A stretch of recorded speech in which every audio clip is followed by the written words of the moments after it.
Bismillah. Assalamualaikum warahmatullahi wabarakatuh. Innal hamdalillah nahmaduhu wa nasta'inuhu wa nastaghfiruh wa na'udzu billahi min shururi anfusina wa min sayyiati a'malina. Man yahdihillahu fala mudhillalah wa man yudlil fala hadiyalah.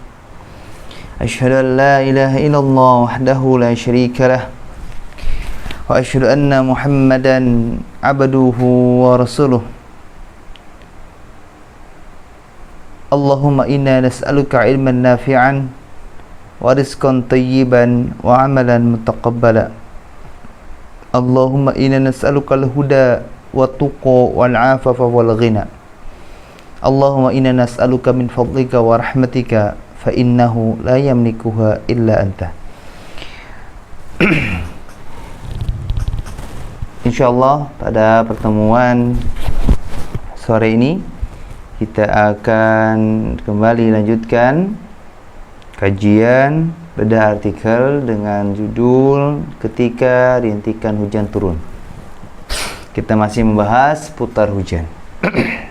Dan pada pembahasan lanjutan ini kita membahas amalan-amalan atau hal-hal yang bisa dan bahkan dianjurkan oleh Nabi Sallallahu Alaihi Wasallam untuk dilakukan oleh kita sebagai umatnya ketika masa hujan berlangsung, mulai ketika sebelum hingga setelah hujan turun.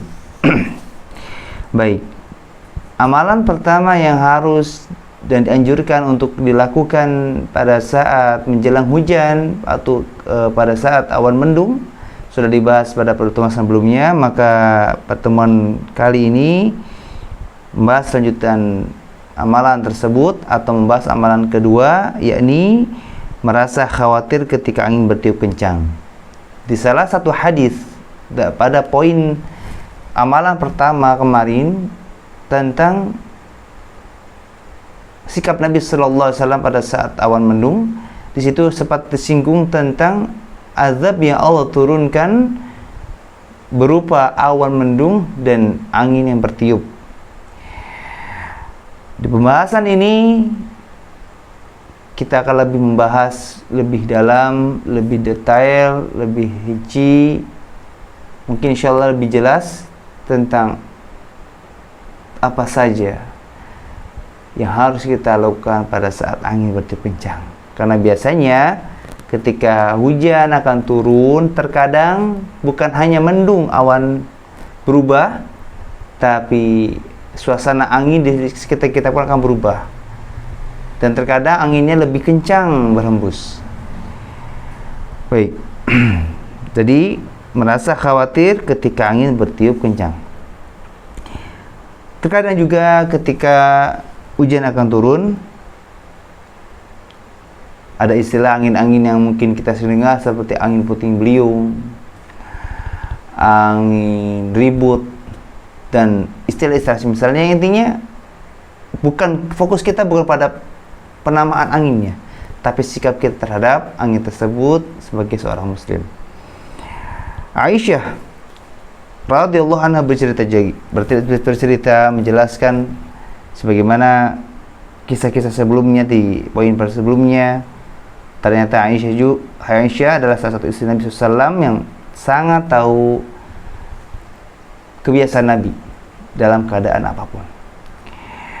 Aisyah bercerita, hadisnya cukup panjang, teman-teman silakan bisa melihat redaksi hadisnya di artikel yang sebagai panduan kajian ini. Saya akan bacakan maknanya.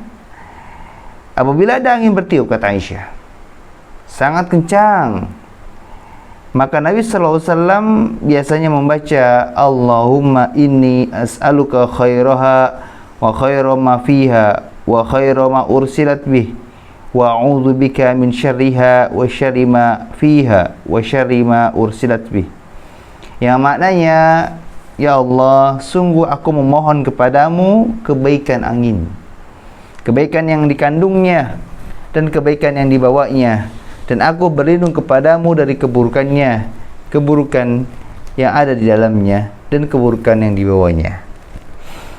Apabila gelap berawan, apabila langit gelap berawan atau langit menjadi mendung, maka beliau akan terlihat pucat, keluar masuk rumah, ke depan dan ke belakang. Dan jika hujan turun, beliau pun merasa lega. Dan hal tersebut dapat diketahui dari raut wajahnya. Aisyah berkata, aku menanyakan hal tersebut kepada beliau. Maka beliau berkata, wahai Aisyah, kalau cuaca seperti ini aku khawatir jangan-jangan akan terjadi seperti apa yang diungkapkan oleh kaum Ad. Maka ketika mereka melihat azab itu berupa awan yang menuju ke lembah-lembah mereka, berkatalah mereka, inilah awan yang akan menurunkan hujan pada kami. Hadis riwayat Imam Muslim nomor hadis 1496. Hadisnya hampir semakna dengan hadis-hadis di pembahasan yang pertama kemarin. Di sini Aisyah menjelaskan tentang sikap Nabi SAW yang merasa khawatir ketika awan mendung dan ketika angin berembus sangat kencang.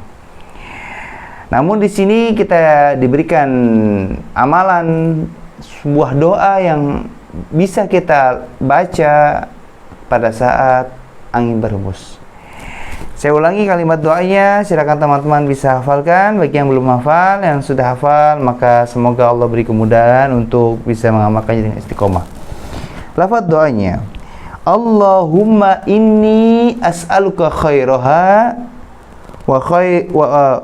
saya ulangi, Allahumma inni as'aluka khairaha wa khaira ma fiha wa khaira ma ursilat bih wa a'udzu bika min syarriha wa syarri ma fiha wa syarri ma ursilat bih. Mana dari doa ini hanya meminta kepada Allah sebuah kebaikan yang ada di dalam angin tersebut dan kebaikan yang dibawa oleh angin tersebut, dan mana doa yang keduanya adalah, dan aku berlindung pada Allah, dan hanya kita hanya berlindung kepada Allah terhadap keburukan yang ada di dalam angin tersebut dan keburukan yang dibawa oleh angin tersebut. Ini pun hal yang kadang kita lupakan. Terkadang kita fokus kepada minta kebaikan terhadap sesuatu, tapi kita lupa berlindung dari keburukan sesuatu yang ada dalam hal tersebut. Terkadang kita juga fokusnya kepada berlindung dari keburukan yang ada dalam sesuatu hal yang kita tidak harapkan. Tapi terkadang kita juga lupa meminta kebaikan terhadap sesuatu yang kita berlindung dari keburukannya. Inilah hal yang dianggap sepele, tapi berimbas kepada kehidupan kita.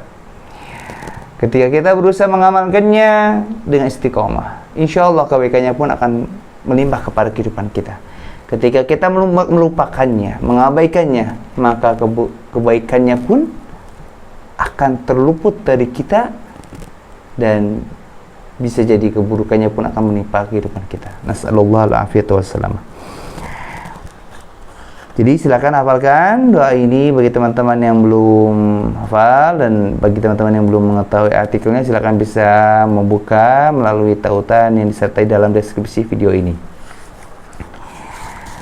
Selanjutnya Aisyah bercerita, apabila langit gelap berawan mendung, maka beliau akan terlihat pucat, terlihat tidak tenang. Ya, wajah pucat itu tidak segar ya. Layu, kayak ibarat sayuran itu, wajah kita ketika layu itu, ketika pucat seperti sayuran yang layu gitu, loyo. Beliau Nabi SAW keluar masuk rumah layaknya orang yang kebingungan, kegelisahan, kekhawatiran. Dan jika hujan turun, wajah yang pucat menjadi ceria, perasaan yang khawatir menjadi tenang, perasaan gelisah menjadi gembira. Inilah yang saya sampaikan kemarin, bahwa bedakan momen antara mendung dengan hujan. Jangan dianggap satu kesatuan atau satu paket. agar kita bisa menyikapinya dengan cara yang berbeda. Sebagaimana Rasulullah SAW ketika awan mendung, ketika ada angin yang bertiup kencang, beliau gelisah, beliau takut, beliau tidak tenang. Tapi ketika hujan turun, rasa yang tidak enak tersebut seketika hilang. Karena Allah sudah menurunkan rahmat-Nya. Allah sudah menurunkan banyak keberkahan, kebaikan, keutamaan yang ada dalam air hujan. Ya. Seperti halnya ketika sedang perjalanan nanjak, lelah, letih, ya, capek, pegel, gitu kan. Ketika sudah sampai puncak, kemudian turunan tiba. Rasa lelah, letih, penat, capek, kesal seketika hilang, ngeplong, elegan istilahnya.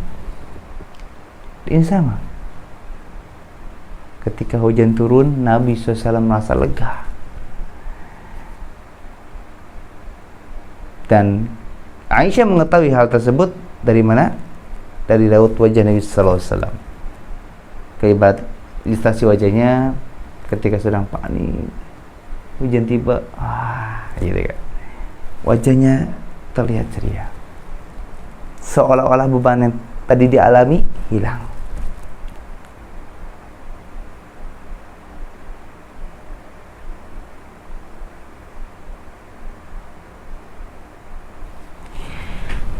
Baik, saya lanjutkan. Dalam riwayat yang lain, Aisyah bercerita, hadisnya juga cukup panjang, jadi saya baca mananya.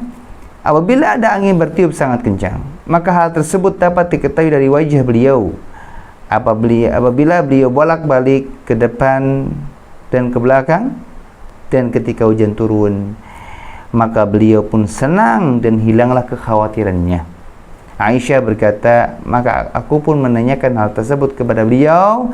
Maka beliau menjawab, aku khawatir bisa jadi hal tersebut akan menjadi azab yang ditimpakan kepada umatku.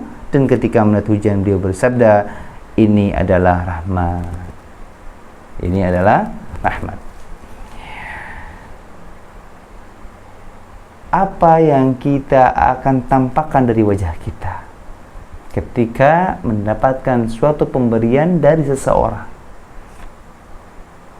baik orang tersebut sudah kita kenal ataupun yang belum kita kenal? Apakah akan cemberut, gelisah, panik, atau bahagia, senang, ceria?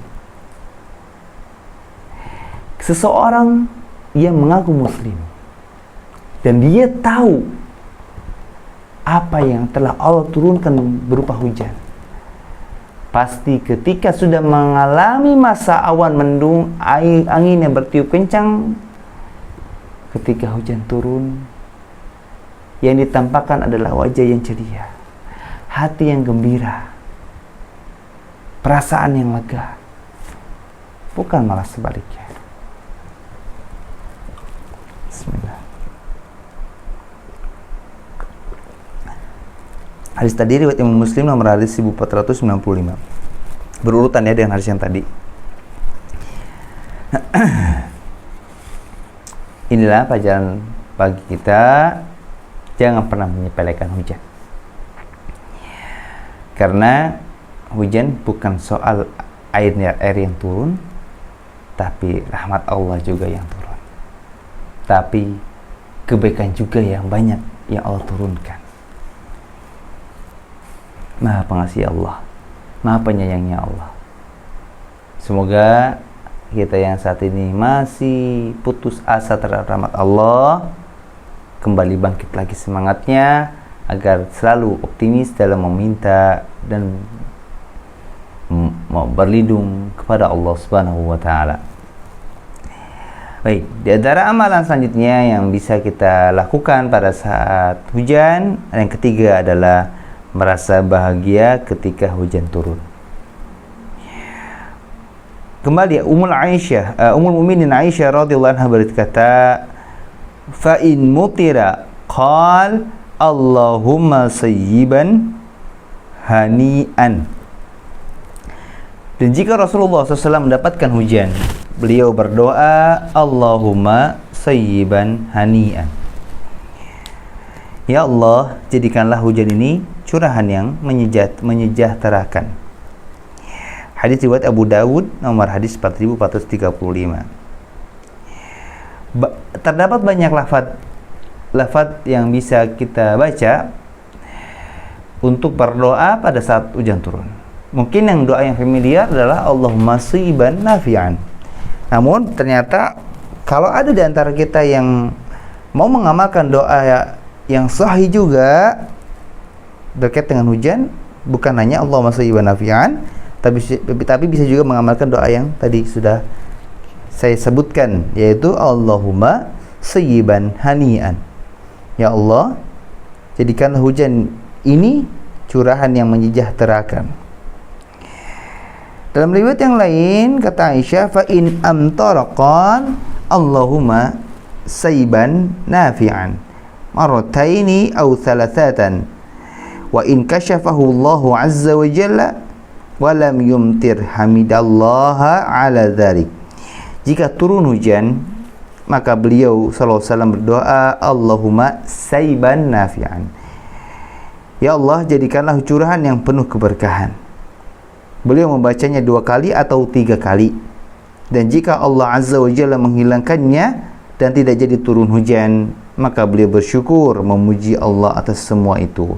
Hadis riwayat Ibnu Majah nomor hadis 3879.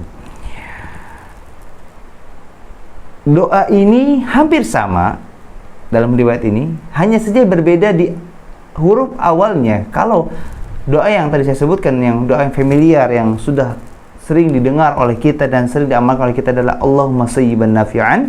Sayyiban menggunakan sad. Kalau di sini menggunakan sin. Silakan teman-teman bisa melihat redaksi lafaz doanya di artikel yang sedang kita kaji ini sebagai panduan kajian kita bersama.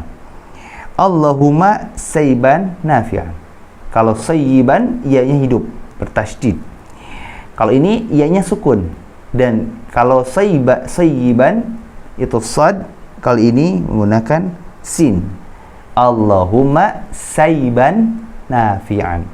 Ya Allah, jadikanlah curahan yang kau turunkan ini penuh keberkahan. Dan membacanya boleh 2 kali atau boleh juga 2-3 kali. Tadi tidak hanya cukup Allahumma sayyiban nafi'an, tidak. Boleh mengulangnya sebanyak 2 atau 3 kali. Dan jika Allah Azza wa Jalla tidak menjadi menurunkan hujan tersebut, atau mungkin sudah mulai gerimis tapi tiba-tiba sudah hilang, gitu kan? Atau tidak jadi turun hujan, gitu kan? Hanya mendung saja, atau mungkin hanya indikasi-indikasi hujan yang lainnya, maka Nabi SAW bersyukur dengan memuji Allah atas segala sesuatu yang telah dilakukan oleh Allah, atau memuji tentang keadaan yang terjadi dengan lafaz-lafaz pujian lainnya, dengan alhamdulillah, atau mungkin alhamdulillah alladzi bi ni'mati tatimmus shalihat, atau alhamdulillah ala kulli hal, atau alhamdulillahirabbil alamin, atau lafaz-lafaz pujian lainnya, atau boleh juga dengan ungkapan-ungkapan yang mungkin berbahasa Arab ataupun bahasa Indonesia. Tapi ketika ada redaksi doa yang disunahkan, maka itu yang lebih utama dibaca daripada lafaz-lafaz selainnya yang mungkin berbahasa Indonesia. Jadi ulangi lagi, dalam redaksi kedua ini, hadis ini berbunyi Allahumma sayyiban nafi'an.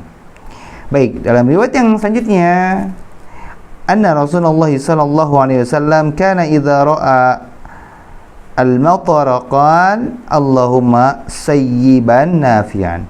Apabila Rasulullah SAW melihat hujan, maka beliau berdoa Allahumma sayyiban nafi'an. Ya Allah, jadikan hujan ini bermanfaat. Hadis riwayat Bukhari nomor hadis 974.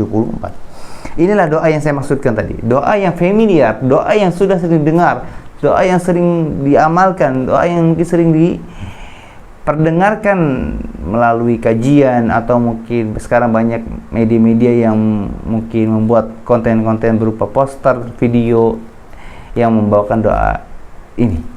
Sekali lagi, doa yang disunahkan pada saat turun hujan bukan hanya Allahumma sayyiban nafi'an, tapi ada doa yang lainnya seperti tadi Allahumma sayyiban nafi'an atau Allahumma sayyiban hani'an. Ya.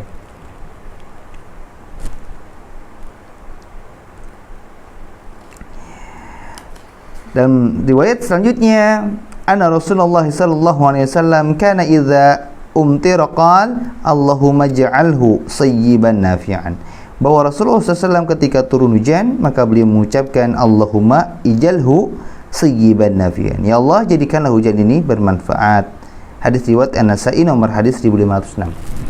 Sengaja saya bawakan redaksi hadis ini ingin mengajarkan kepada diri saya khususnya dan para pemirsa bahwa dalam melakukan satu amalan jangan kaku, jangan hanya terpatok kepada satu dua amalan ataupun bacaan, karena ini akan berimbas kepada ketika ada orang lain yang mengamalkan amalan yang mungkin serupa tapi beda cara atau beda kalimat yang diucapkan, kita kadang menyalahkan, kok dia mah beda ya, kok dia mah nggak sama-sama seperti masyarakat ya.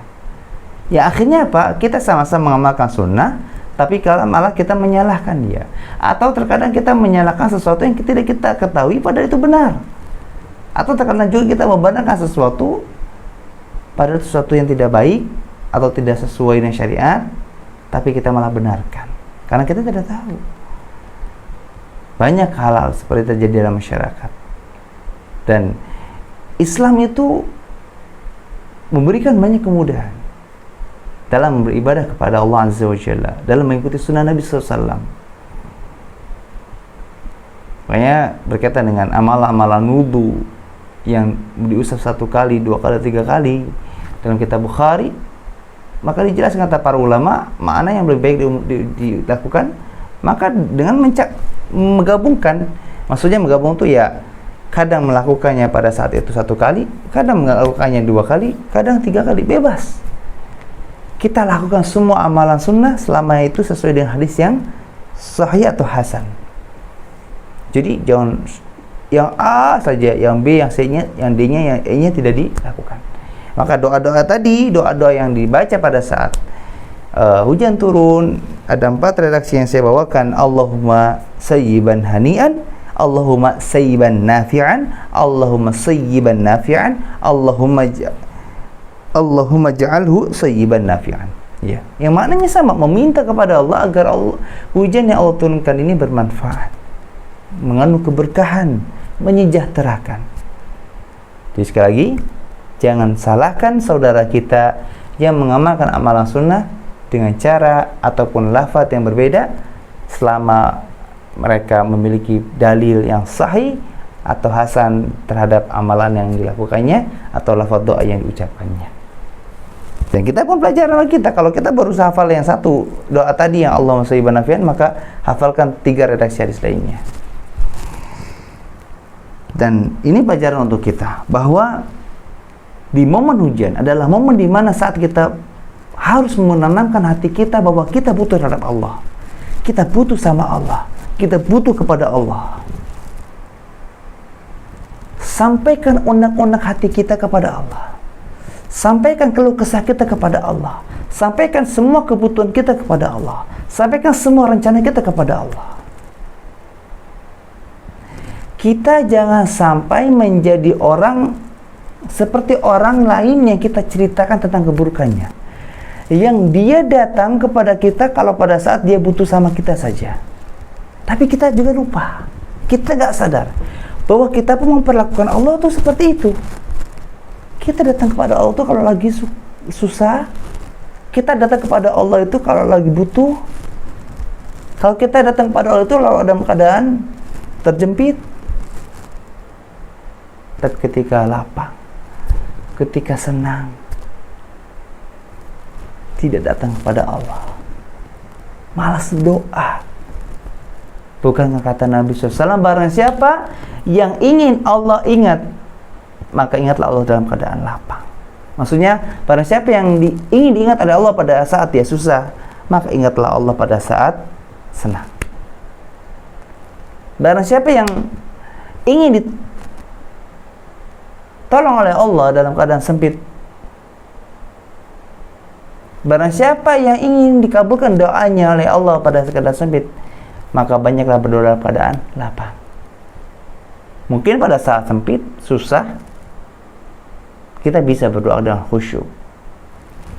Tapi ketika senang, ketika lapang, sulit rasanya duduk berdoa kepada Allah, merutitkannya. Jangankan berdoa, berzikir pun lupa.